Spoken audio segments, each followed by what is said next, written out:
नमस्कार, मैं हूं पल्लवी झा। आप देख रहे हैं संजीवनी, एक ऐसा शो जहां हर रोज होती है आपकी सेहत की बात डॉक्टर प्रताप चौहान के साथ। आज के शो में आपकी सेहत की कौन सी जरूरी बात है, आइए देखते हैं। कभी पेट साफ नहीं होता तो कभी दस्त लग जाते हैं। पेट का मामला हरदम गड़बड़ रहता है तो देर ना करें, सेहत के नंबर 8860104040 पर तुरंत कॉल करें और मेरे साथ संजीवनी देखना ना भूलें। संजीवनी के सभी दर्शक सेहत का नंबर नोट कर लें, जो है 8860104040। डॉक्टर चौहान, बहुत बहुत स्वागत है आपका। Thank you very much. और आज हम जिस टॉपिक पर चर्चा करेंगे वो है आईबीएस, जिसे हम इरिटेबल बाउल सिंड्रोम कहते हैं। जी बिल्कुल। और ऐसे में हमने इस पर चर्चा तो पहले भी बहुत बार की है और आपने कई बार समाधान भी बहुत ऐसे अचूक बताए हैं, लेकिन इस बार हम जोर आयुर्वेद पर देना चाहते हैं कि इसके माध्यम से हम समझे कि जो आईबीएस है, जो कई बार हम कहते हैं डाइट से, लाइफस्टाइल से, एंजाइटी से, इन तमाम चीजों से ये कहीं ना कहीं जुड़ा हुआ है। तो जब ये जुड़ा हुआ है तो किस तरीके से इसका समाधान आयुर्वेद से निकाला जाए? देखिए, बहुत अच्छा विषय है और जैसा आपने कहा कि हम पहले भी इस पर कई बार चर्चा हुई है। सबसे पहले मैं सीधी बात कहता हूँ कि इरिटेबल बाउल सिंड्रोम, ये इसका मतलब क्या है, इसको थोड़ा सा समझें। ये केवल शब्द का अर्थ भी अगर केवल समझने की आप कोशिश करेंगे तो उससे भी आपको बहुत कुछ समझ आएगा। सिंपल अर्थ है यही है कि हमारी जो बावल है, यानी हमारी जो आंतें हैं, वो इरिटेट हो जाती हैं। यही मतलब है इसका, यानी कि वो डिस्टर्ब हो जाती हैं, यानी वो अपना नॉर्मल फंक्शन ठीक से नहीं कर पाती हैं, तो इरिटेट होगी। जैसे आप कभी इरिटेट हो जाते हैं तो इसके कारण जो लक्षण पैदा होते हैं उनको हम कहते हैं इरिटेबल बाउल सिंड्रोम। एक इससे सेट ऑफ सिम्टम्स, एक चीज़ नहीं है, एक चीज़ का नाम नहीं है, इसलिए इसको सिंड्रोम बोलते हैं, है ना। तो इसके लक्षण पूरे डाइजेस्टिव ट्रैक्ट में देखे जा सकते हैं। इसलिए कभी कभी जो आईबीएस का जो डायग्नोसिस करना थोड़ा सा मुश्किल हो जाता है कि समझ नहीं आता कि क्या नाम दिया जाए इसको। कुछ लोगों को पेट में दर्द भी होता है, कहीं पेट में मरोड़ होता है, यानी कि क्रैम्प्स आते हैं। कुछ लोग कहते हैं पेट फूल जाता है, गैस बनती है, डकारें आती हैं, कब्ज़ हो जाती है, कॉन्स्टिपेशन, किसी को डायरिया हो जाता है, और कभी दर्द, कभी लूज मोशन, कभी कॉन्स्टिपेशन, इस तरह के जो है ये ऑल्टरनेट वो भी चलते हैं लक्षण। तो आईबीएस का जो मुख्य कारण है वो समझने की ज़रूरत है आपको, वो है अपच, इनडाइजेशन। लक्षण तो बहुत सारे हैं लेकिन मूल कारण पर जाएं तो अपच यानी कि इनडाइजेशन। और दूसरे जो इसके कारण हैं, क्यों अपच होता है, गरिष्ठ भोजन का यदि आप सेवन करते हैं, यदि आप ईटिंग रूल्स को फॉलो नहीं करते हैं, कुछ भी खाते रहते हैं, दिन भर खाते रहते हैं, इरेगुलर ईटिंग जिसको, या जो है आप कुछ ऐसा खाना खाते हैं जो बहुत ज़्यादा हॉट, स्पाइसी, ऑयली, ग्रीजी, और फीमेल्स में हमने देखा कि हार्मोनल इम्बैलेंस के कारण भी ये प्रॉब्लम उसके साथ भी कनेक्टेड है। तो जीवा में आने वाले जो पेशेंट में हमने मुख्य कारण जो देखा इसका, उसमें मेंटल स्ट्रेस, इमोशनल स्ट्रेस और डिप्रेशन, ये भी इसके कारण है। तो कॉज वाइज अगर देखें तो स्ट्रेस के लगभग 29% पेशेंट हमारे डेटा में देखें। जो गलत भोजन और डाइट वो भी अराउंड 29% ही है। गलत नींद यानी कि गहरी नींद ना आना, वो 14% ऐसे लोग जिनको नींद ना आने के कारण आईबीएस हुआ। और जो लोग अधिक ट्रैवल करते हैं, यानी कि स्ट्रेस और फिर बाहर का खाना, 10% ऐसे लोग हैं। किसी की पुरानी बीमारी के कारण अपच हुआ फिर आईबीएस हो गया, 10% ऐसे भी हैं। और एक आयुर्वेद में बड़ा अच्छा कारण है कि जो नेचुरल हमारे अर्ज होते हैं, जैसे अर्ज हुआ कि यूरिन जाना है, अर्ज हुआ कि आपको टॉयलेट जाना है, या फिर डकार आ रही है, छींक आ रही है, इसको कभी नहीं रोकना चाहिए। इसको रोकने के कारण भी हमारे शरीर में आईबीएस यानी कि इरिटेबल बाउल सिंड्रोम नामक हमने रोग देखा है। लगभग 8% ऐसे लोग हमारे पास डेटा में हैं जिनका कारण ये निकला। तो जीवा में, जैसा मैं बार बार समझाता हूँ, आपका रोग चाहे कुछ हो, लक्षण उसमें कुछ हो, हम जाते हैं उसकी जड़ में और पूरा डेटा कलेक्ट करते हैं और बाकायदा देखते हैं कि क्या क्या अलग अलग कारण हो सकते हैं, और उस कारण के अनुसार फिर आपका ट्रीटमेंट प्रोटोकॉल तैयार किया जाता है। तो अब देर ना करें और सेहत के नंबर पर फौरन कॉल करें। हमारा सेहत का नंबर है 8860104040। डॉक्टर चौहान, अगर किसी को आईबीएस हो जाए तो डाइट में किस तरीके के परिवर्तन की आवश्यकता पड़ती है, और खास करके अगर आईबीएस को मैं समझना चाहूँ तो क्या इसके सिम्टम्स सिर्फ कब्ज या लूज मोशन से समझा जा सकता है? नहीं, ऐसा नहीं है। बहुत विस्तृत एक रोग है, एक सिम्टम का मतलब काफ़ी सारे सिम्टम्स का एक समूह है। डाइट में अगर हम देखें तो मुख्य रूप से जो लोग गरिष्ठ भोजन का सेवन करते हैं, तो वो ना करें। दूसरा, आम बनाने वाले जो भोजन होते हैं ना, जो अंदर जाके आम चिकना पदार्थ बनाते हैं, वो भी नहीं सेवन करना चाहिए। हल्का सुपाच्य भोजन खाएं।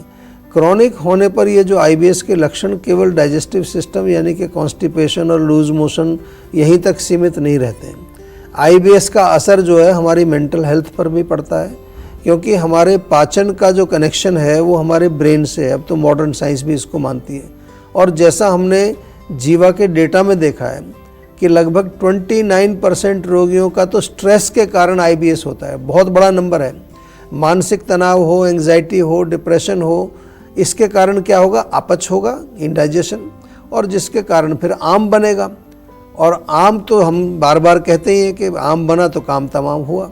आपने देखा होगा कि आपकी मानसिक हेल्थ का पेट से बहुत गहरा कनेक्शन है। मन दुखी तो भूख नहीं लगती है। माइंड में कुछ नर्वसनेस हुआ, उसके कारण केवल लूज मोशन लग जाते हैं। आपने देखा होगा मॉडर्न मेडिसिन भी आजकल गट ब्रेन कनेक्शन की बात करती है। और काफ़ी सारी रिसर्च के माध्यम से ये मालूम चला है कि जो हमारा पाचन तंत्र है, जो हमारा डाइजेस्टिव सिस्टम है, इसका मस्तिष्क के साथ, हमारे ब्रेन के साथ बहुत गहरा संबंध है। गट ब्रेन एक्सिस यानी कि मस्तिष्क और पाचन तंत्र का के जो बीच ये नर्वस सिस्टम का एक माध्यम है, जो नर्व्स हैं, ये इसका कनेक्ट करती है। और जब हम नर्वस होते हैं या तनाव में होते हैं तो पेट में बटरफ्लाइज, कहते हैं ना, पेट में बटरफ्लाइज महसूस हो रही हैं।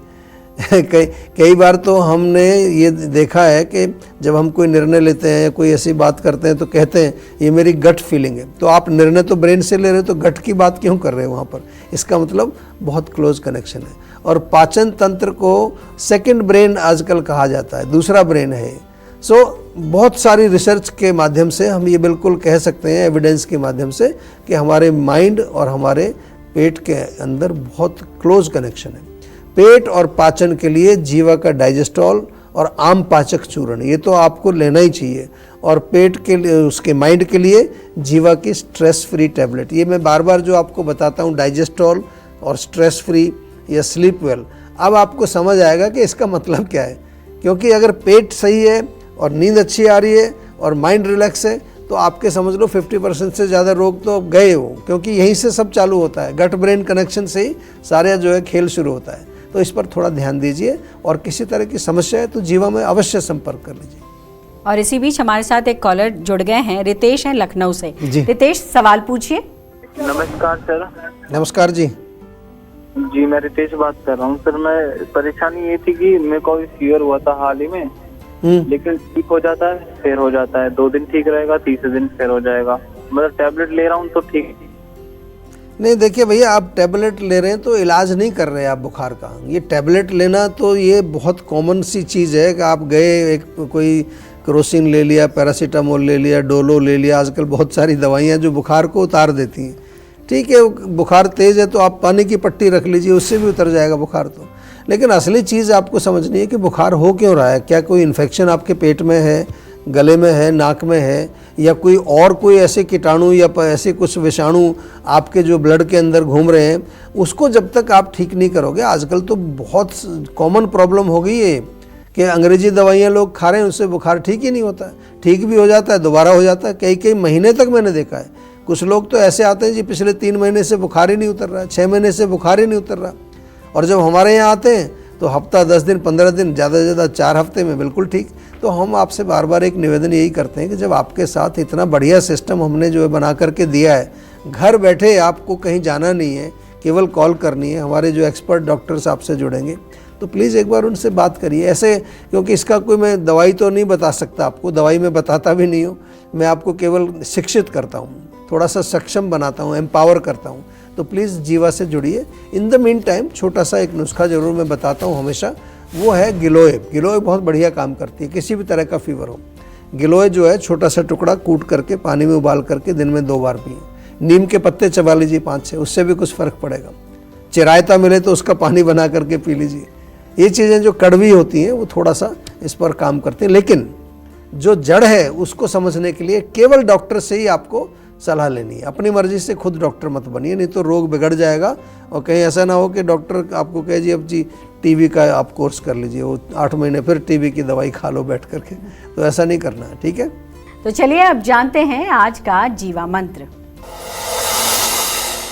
डॉक्टर चौहान, अगर आईबीएस की हम बात कर रहे हैं तो एलोपैथिक इलाज से ज़्यादा आयुर्वेदिक इलाज फ़ायदेमंद क्यों साबित होता है, और अगर ये फ़ायदेमंद होता है तो कितना वक्त लगता है आईबीएस को ठीक होने में, या फिर सिम्टोमेटिकली उसमें कम, मतलब कोई सिम्टम है उसमें धीरे धीरे कमी आने लगती है? देखिए, फ़ायदेमंद आयुर्वेदिक इसलिए होता है कि आयुर्वेद में आपको हम बार बार कहते हैं पेट का रोग हो या मानसिक विकार हो, बहुत अच्छा उपचार है। तो सबसे अच्छी बात तो ये है कि जो आईबीएस के पेशेंट्स के लिए बहुत अच्छी खुशखबरी मैं बार बार आपको बताता रहता हूँ, वो ये है कि आईबीएस के पेशेंट्स का जो आयुर्वेदिक उपचार हमारे यहाँ किया जाता है, उसमें सबसे पहले रूट कॉज को समझ करके फिर उसकी पाचक अग्नि को नरिश करते हैं, यानी कि उसका डाइजेस्टिव, फिर उसके माइंड को रिलैक्स करते हैं, और मुख्य रूप से जो इलाज किया जाता है वो प्रॉपर रूट कॉज बेस्ड है। एलोपैथिक जो है वो थोड़ा सा, कई बार आपने देखा होगा कि वो कुछ आपको गैस की दवाई देंगे, कुछ और डाइजेस्टिव एड देंगे, एंजाइम्स देंगे। जो आयुर्वेद में जो लोग आते हैं वो एलोपैथिक से ही काफ़ी इलाज कराने के बाद हमारे यहाँ आते हैं, और आपको जान करके अच्छा लगेगा कि जो उनका डाइजेस्टिव सिस्टम है वो 3-4 हफ्ते में हम उसको बिल्कुल फिक्स करते हैं, और उससे फिर जो उसके लक्षण जो होते हैं वो लक्षण उसके ठीक होने लगते हैं। तो जीवा में जब आप आते हैं तो इस प्रकार से हमारा ये जो जीवा मंत्र हम बताते हैं आपको, तो रोग को पुराना और जटिल ना बनने दें, ये मैं बार बार आपको कहता हूँ, और किसी भी रोग को छोटा नहीं समझें। ये मैं फिर बता रहा हूँ आपको, यही रोग भयंकर बनते हैं, कैंसर तक बनता है आगे चल के, चाहे वो केवल एक साधारण कुछ छोटी सी समस्या ही क्यों ना हो। और पाचन से रिलेटेड जो प्रॉब्लम्स हैं, यानी डाइजेस्टिव प्रॉब्लम्स हों, तो कभी भी उसको लाइटली नहीं लेना है, क्योंकि पेट से ही बहुत सारे रोग शुरू होते हैं। डाइजेस्टिव प्रॉब्लम से अपच होता है, अपच से आम बनता है, और फिर जहाँ बन गया आम हो गया काम तमाम। ये याद कर लो, बार बार इसीलिए रिपीट करता हूँ इसको मैं। इसलिए यदि आपको आईबीएस है या पेट से संबंधित कोई भी रोग है या कोई डाइजेस्टिव डिसऑर्डर है, तो केवल कोई ऐसा नहीं कि कोई चूर्ण वूर्ण खाने से बात बन जाएगी। हम भी देते हैं डाइजेस्टोल चूर्ण, वो आपको कहते हैं थोड़ा फ़र्क पड़ेगा। सबसे पहले हमारे जीवा डॉक्टर के साथ कंसल्टेशन करिए। आयुर्वेद में पंच निदान का हम वर्णन करते हैं, यानी कि जो प्रोटोकॉल है हमारे वो पंच निदान पर, उसमें कारण क्या है, पूर्व रूप क्या है, रूप क्या है, संप्राप्ति क्या है, उपशय क्या है, फिर उसके बाद पूरा डायग्नोसिस बनाया जाता है। और जीवा में एक पूरा टेक्नोलॉजिकल प्लेटफॉर्म हमने बनाया है जिसके माध्यम से हमारे डॉक्टर्स काम करते हैं, जिसको हम कहते हैं जीवा आयोनिक प्रोटोकॉल। तो रोगी की परीक्षा के बाद उसमें रोग की परीक्षा की जाती है, फिर रोग और रोगी का जो है बल कितना है उसकी परीक्षा की जाती है, फिर प्रकृति विकृति की परीक्षा की जाती है, फिर रोग कितना बलवान है, कितना पुराना है, रोगी कितना बलवान है, इम्यूनिटी उसकी कैसी है, उसका मनोबल कैसा है, उसकी अग्नि परीक्षा की जाती है, उसकी ओजस परीक्षा की जाती है, वो माइंड उसका पॉजिटिव है या नेगेटिव है, उसमें इमोशनल हेल्थ उसकी कैसी है, पेशेंट का स्पिरिचुअल टेम्परामेंट कैसा है। मैंने आज पूरा विस्तार से समझा दिया है आपको। ये सारी चीज़ें हमारे डॉक्टर बैक एंड पर आपके कैलकुलेट कर रहे होते हैं। फैमिली का क्या आपकी सिचुएशन है, सोशल रिलेशंस कैसे हैं। बहुत सारे लोगों का फैमिली में कलह चल रहा होता है, उसके कारण आईबीएस आ जाता है उनको। तो जैसे चिकित्सा में हम 360 डिग्री सॉल्यूशन देते हैं और मेडिसिन, डाइट, लाइफस्टाइल वो सब देते हैं, डायग्नोसिस भी हमारा 360 डिग्री होता है, समझ लीजिए। पूरा एग्जामिनेशन आपका शारीरिक लेवल पर, मानसिक लेवल पर, इमोशनल लेवल पर, सोशल लेवल पर, स्पिरिचुअल लेवल पर, हर चीज़ को हम पूरा एग्जामिन करके फिर उसके बाद हम आपका चिकित्सा का पूरा प्रोटोकॉल बनाते हैं। यही है जीवा का प्रोटोकॉल बेस्ड ट्रीटमेंट, जिसको हम कहते हैं आयुनिक। तो आगे से जब भी जीवा में कॉल करें, उनको डॉक्टर को यही बोलिए, मुझे आयुनिक ट्रीटमेंट प्रोटोकॉल में आप एनरोल कर लीजिए, फिर आगे सारा वो समझा देंगे आप। बिल्कुल, टेंशन लेने से सेहत नहीं बनेगी। सेहत बनानी है तो सेहत का नंबर मिलाएं, जो है 8860104040, और डॉक्टर चौहान की टीम के डॉक्टर से बात करके गुड हेल्थ पाएं। क्या तुलसी का सेवन हर किसी को करना चाहिए? इसको खाने का क्या तरीका है और क्या फायदा, बताएंगे डॉक्टर चौहान, लेकिन एक छोटे से ब्रेक के बाद। आप देखते रहिए संजीवनी। काम का प्रेशर, घर की जिम्मेदारियां और ये भाग दौड़ भरी जिंदगी, इसमें अक्सर हम अपना ख्याल रखना भूल जाते हैं। क्यों? बीमारी बढ़ जाने के बाद ही हम फिक्र करते हैं। जीवा आपके लिए लेकर आया है जीवा आयुनिक ट्रीटमेंट प्रोटोकॉल्स। जीवा आयुनिक ट्रीटमेंट प्रोटोकॉल में जुड़ते हैं आपके साथ हमारे सर्टिफाइड आयुर्वेदिक डॉक्टर्स, जो आपके रूट कॉज का एनालिसिस करके आपके लिए बनाते हैं पर्सनलाइज्ड मेडिसिन्स। हमारे आयुर्वेदिक चिकित्सक के साथ साथ 3 और एक्सपर्ट आपके साथ काम करेंगे। जीवा आयुर्वेद के माध्यम से नेचुरली और बिना साइड इफेक्ट के अपने digestive, nervous system, heart, liver और स्किन को हेल्दी बनाएं और रोगों के रूट कॉज का इलाज करें। आज ही बुक करें अपना कंसल्टेशन जीवा आयुर्वेद के साथ।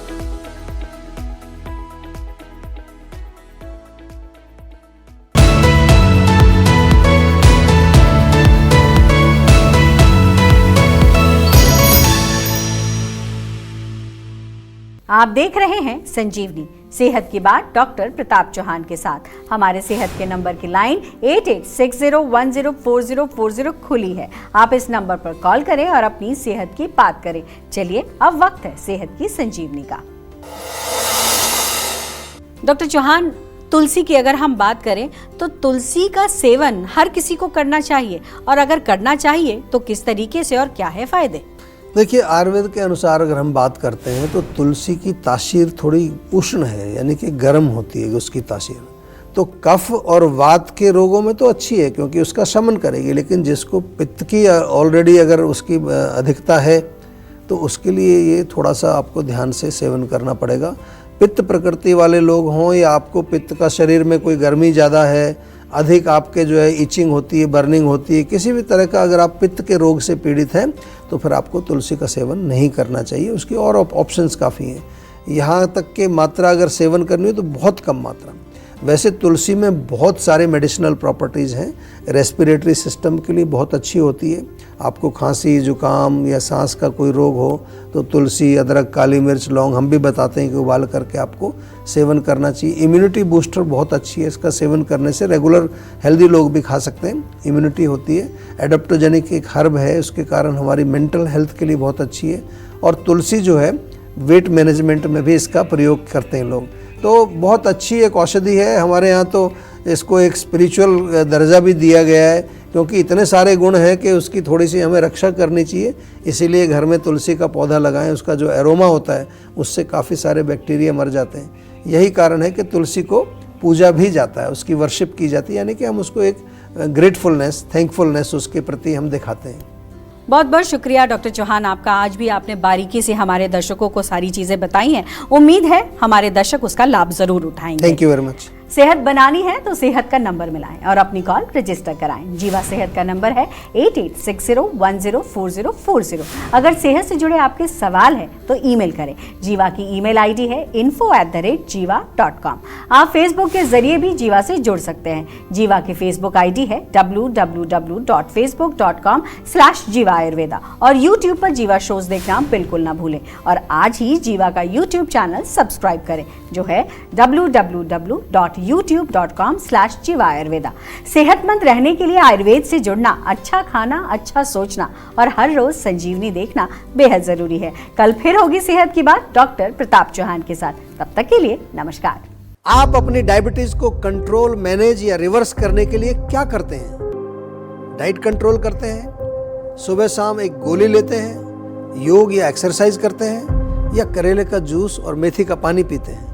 ये सब करने से आप कुछ समय के लिए तो अपने ब्लड शुगर लेवल को कंट्रोल कर सकते हैं, लेकिन डायबिटीज की जड़ तक नहीं पहुंच सकते। आयुर्वेद के अनुसार 20 प्रकार के प्रमेह रोग बताए गए हैं। तो इलाज शुरू करने से पहले ये जानना बहुत जरूरी है कि आपकी डायबिटीज का मूल कारण क्या है। मेरी डायबिटीज का कारण है पुअर लाइफस्टाइल एंड डाइट। मेरी डायबिटीज का कारण है इमोशनल स्ट्रेस। मेरी डायबिटीज का कारण है डिप्रेशन। मेरे डायबिटीज का कारण जेनेटिक और मॉडर्न लाइफस्टाइल है। इन सब लोगों ने अपनी डायबिटीज का कारण जानकर जीवा डायबिटीज मैनेजमेंट प्रोग्राम से अपनी डायबिटीज को रिवर्स किया, बिना कारण के उपचार नहीं।